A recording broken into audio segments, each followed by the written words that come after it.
नमस्कार साथियों, आज हम दिल्ली सल्तनत के मामलुक वंश के प्रमुख शासक गयासुद्दीन बलबन के बारे में पढ़ेंगे। गयासुद्दीन बलबन का शासनकाल 1266 ईस्वी से लेकर 1287 ईस्वी तक का था। गयासुद्दीन बलबन भी इल्तुतमिश की तरह इल्बरी कबीले से संबंधित था। बलबन को दिल्ली सल्तनत का वास्तविक संगठनकर्ता कहा जाता है। इतिहासकार हबीबुल्लाह ने बलबन के काल को दिल्ली सल्तनत के सुदृढ़ीकरण का काल कहा है। बलबन अपने आरंभिक जीवन में शासक बनने से पहले रजिया, मुइजुद्दीन बैराम शाह, अलाउद्दीन मसूद शाह और नासिरुद्दीन महमूद के शासनकाल में विभिन्न पदों पर रह चुका था। जैसे रजिया के समय वो अमीर शिकार के पद पर आसीन था, मुइजुद्दीन बैराम शाह के समय अमीर आखुर के पद पर, अलाउद्दीन मसूद शाह के समय अमीर हाजिब के पद पर, नासिरुद्दीन महमूद के समय वो नायब था 1249 ईस्वी से लेकर 1266 ईस्वी तक। बलबन का राजत्व सिद्धांत, जिसको दूसरे शब्दों में हम कह सकते हैं कि बलबन ने सल्तनत के ताज की प्रतिष्ठा में वृद्धि किस प्रकार की। बलबन का राजत्व सिद्धांत रक्त की शुद्धता और उच्च कुलीनता पर आधारित था। बलबन के राजत्व सिद्धांत का प्रतिपादन जियाउद्दीन बर्नी ने अपनी पुस्तक तारीख़ फिरोज शाही में किया है। बलबन के राजत्व की कुछ विशेषताएं हैं जो इस प्रकार हैं।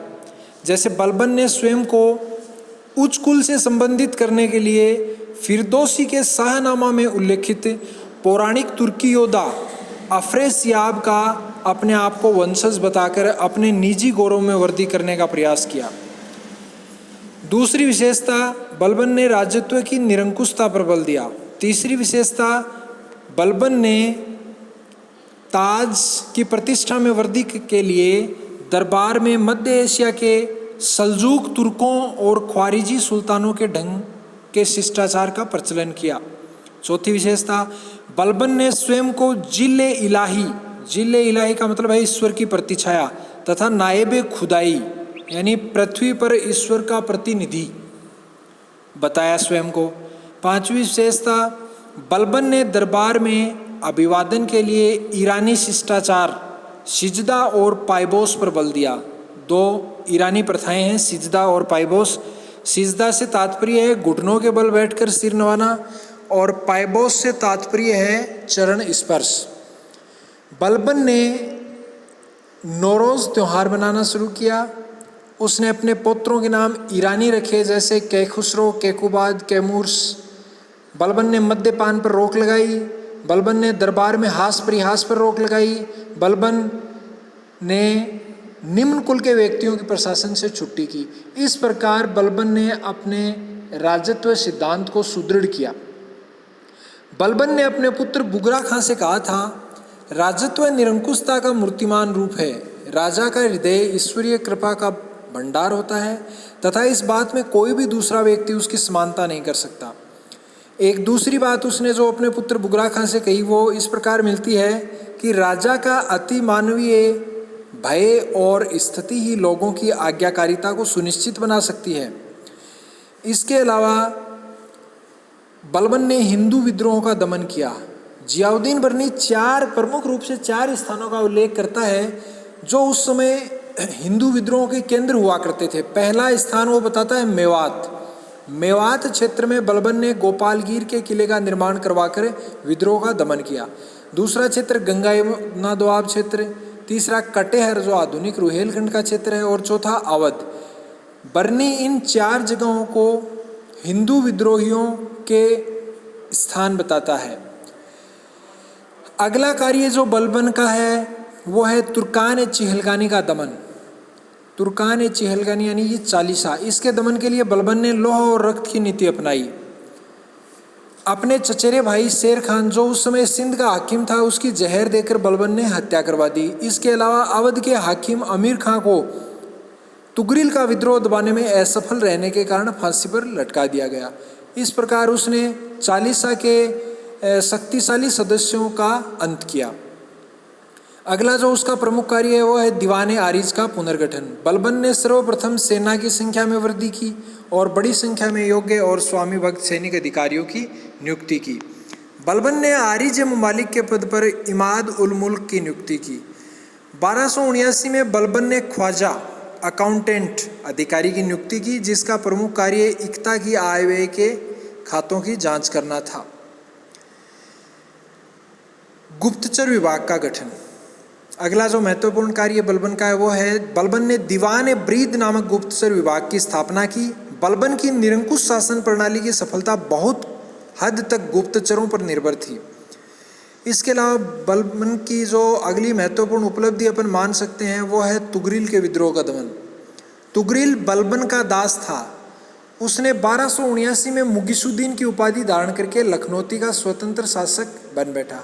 सर्वप्रथम बलबन ने अवध के हाकिम अमीन खां को तुगरिल के विद्रोह का दमन करने के लिए भेजा, तुगरिल का दमन करने के लिए भेजा। इसके असफल होने के बाद उसने क्रमशः तिरमिती और शिहाबुद्दीन के नेतृत्व में सेनाएं भेजी, वो भी असफल रही। इसके बाद 1280 ईस्वी में बलबन ने अपने पुत्र बुगरा खां के नेतृत्व में लखनौती पर आक्रमण किया।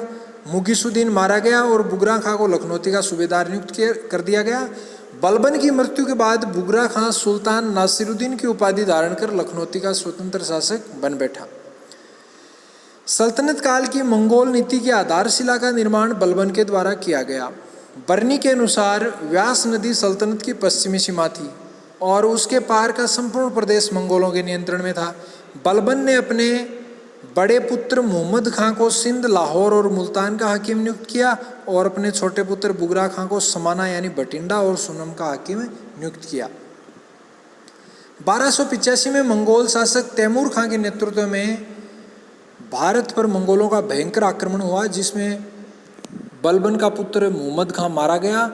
लेकिन मोहम्मद खां ने मंगोलों को भारत के किसी भी भाग पर अधिकार नहीं करने दिया और बलबन ने अपने पुत्र मोहम्मद खां को शहीद की उपाधि दी।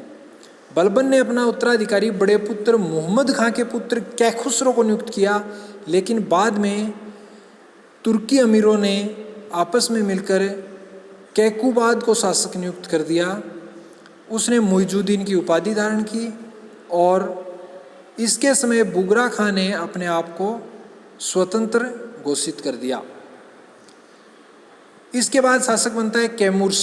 इसने जलालुद्दीन खिलजी जो है उसको आरिज ममालिक नियुक्त किया और बरन यूपी में जो जगह है वहाँ का हाकिम बनाया।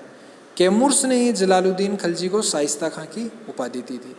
ये हमने बलबन के वंश के बारे में पढ़ा। इसको अपन बलबनी वंश भी कह सकते हैं, जो 3 शासकों के बारे में हमने पढ़ा है। एक इतिहासकार हैं आर.पी. त्रिपाठी। उन्होंने बलबन के बारे में कहा है, बलबन ने ताज की प्रतिष्ठा में वृद्धि के लिए जो कदम उठाए, उन कदमों को ध्यान में रखते हुए उन्होंने बलबन के ऊपर एक कोट किया है। बलबन एक उत्तम अभिनेता था और अपने दर्शकों को आधुनिक फिल्मी सितारों की तरह मंत्रमुग्ध रखता था। तो इस प्रकार अब तक हम लोगों ने दिल्ली सल्तनत के मामलुक वंश को पढ़ लिया है। 1206 ईस्वी से लेकर 1290 ईस्वी तक, कुतुबुद्दीन ऐबक से लेकर कैमुर्स तक। अब अगले वीडियो में हमें खलजी राजवंश के बारे में पढ़ेंगे।